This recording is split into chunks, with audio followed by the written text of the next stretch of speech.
देश पॉलिसीज बनाते हैं तो किसी लीडर को ध्यान में रखकर तो नहीं बनाते, मेरी जितनी जानकारी है। तो आप बनाते हो लॉन्ग टर्म स्ट्रैटेजीज बनाते हो, देश के साथ रिश्ते कैसे हैं वो देख करके बनाते हो। अब ट्रंप जैसा जब आदमी आ जाता है तो how do you deal with it? मतलब ये तो कुछ भी कर सकता है। Couple of things, Trump overall respect strength. तो आपके पास स्ट्रेंथ होनी चाहिए, जितना आप स्ट्रॉन्गर होगे इकोनॉमिकली या मिलिट्री भी जो हो उतना ज़्यादा आपको इज्जत मिलेगी। वन, कमिंग बैक, बात ये थी कि डील मास्टर या ब्लफ मास्टर, ये मानिए डील मेकर है, ब्लफ एक कंपोनेंट है। डील बनाने के लिए ब्लफ करना है, आर्टिफिशियल डेडलाइन देनी है, डराना है, धमकाना है, प्यार से उचकारना है, ये सब कर लेगा डील बनाने के लिए, राइट। इससे पहले जो आप बात कर रहे थे पुतिन वाली, किसने कहा मैं पुतिन को, मतलब बोला मैंने मॉस्को में बॉम्ब डाल दूंगा, बोला हो ना हो पुतिन को, बट ये बात है कि इलेक्शन से पहले ट्रंप अपने एडवाइजर्स को दो चीजें बोलते थे, मैं 24 घंटे में जो ये जंग रुकाऊंगा कैसे, मैं दोनों को धमकाऊंगा।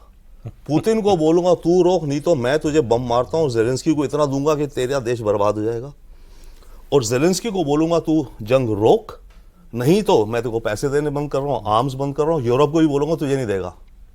तो मैं दोनों को धमकाऊंगा तो दोनों पीछे हटेंगे, मैं युद्ध रुकवा दूंगा। ये इसकी इनिशियल स्ट्रैटेजी थी। अब ये बात इसने पुतिन से कही नहीं या नहीं कही वो हम नहीं जानते, राइट।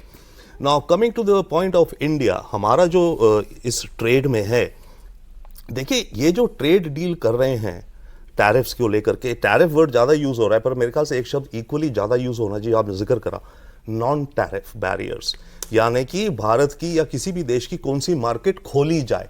देखिए टैरिफ तो हुआ कि हमारा सामान वहां गया, उस पर कितनी ड्यूटी पड़ी, ठीक, उनका हमारे यहाँ आया कितनी ड्यूटी पड़ी, हार्ले डेविडसन पर हमने 150-200% ड्यूटी लगाई, जो ड्यूटीज हैं टैरिफ।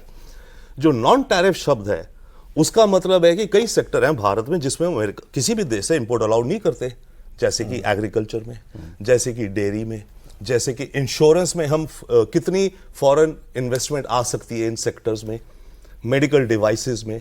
तो इन सब चीज़ों को कहा जाता है, जैसे आपके दर्शक जानते हैं हम सब, non tariff barriers.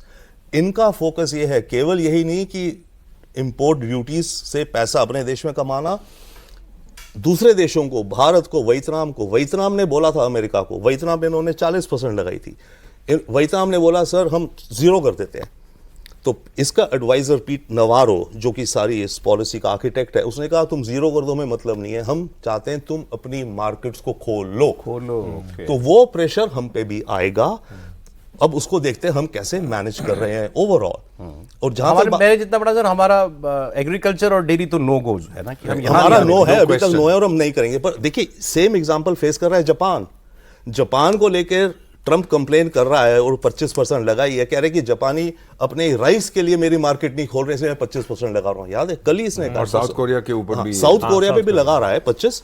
But Japan का, मैं एग्रीकल्चर के एंगल से कह रहा हूं, ही सेइंग कि जापान अपने राइस को बहुत प्यार करते हैं, इसलिए वो अपनी मार्केट। अब आप बताइए कि हमारे एग्रीकल्चर और कृषि और ये दुग्ध उत्पादन या डेयरी प्रोडक्ट्स का सेगमेंट खोले बगैर, मार्केट खोले बगैर ये डील हो सकती है उससे? इसमें 2 पार्ट्स दिख रहे हैं मुझे फिलहाल। देखिए हम जो बात कर रहे हैं ना, हम कह रहे हैं डील 2 भागों में होगी, एक होगी मिनी डील, फिर होगी मेजर डील, फुल डील, जो कि जब ट्रंप इंडिया में आएगा क्वाड की मीटिंग के लिए जुलाई अगस्त में। तो मेरे विचार से हमारा प्रयास ये है कि अभी एग्रीकल्चर डेयरी को साइड में रख के ये जो मिनी डील है ना बाकी और सेक्टर्स की, वो हम बना लें। एग्रीकल्चर के मुद्दे को आगे जाकर के देखेंगे हम।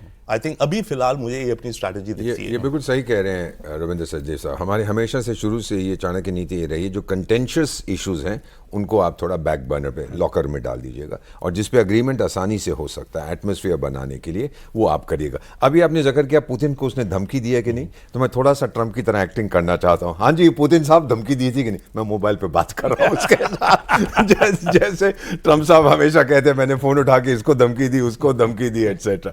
You know basic issue, as दोनों हमारे एक्सपर्ट्स ने कहा है, डोनाल्ड ट्रंप को आपको बहुत ध्यान रखना पड़ता है how you deal with this person. ये चाणक्य की, I think he has a copy of Chanakya नीति अपने बेड साइड टेबल पे। चाणक्य ने ये पहली चीज कही थी कि शक्ति इज्जत करती है केवल शक्ति की, और ट्रंप भी उन्हीं देशों की इज्जत करता है, उन्हीं लीडर्स की इज्जत करता है जो शक्ति का प्रदर्शन करते हैं। दैट इज वाई उसकी पर्सनल इक्वेशन जो है वो प्राइम मिनिस्टर नरेंद्र मोदी के साथ बहुत तगड़ी है। ऑफ कोर्स पर्सनल इक्वेशन का इतने खास मायने नहीं है, क्योंकि लॉर्ड पाल्मर्स्टन इंग्लैंड वाले थे, उन्होंने कहा था कि भाई इटर्नल एनिमीज नहीं होते, परमानेंट फ्रेंड्स नहीं होते, सिर्फ हमारे जो इंटरेस्ट हैं वो इटर्नल और परमानेंट होते हैं, और उसी के लिए हम मेहनत करते हैं।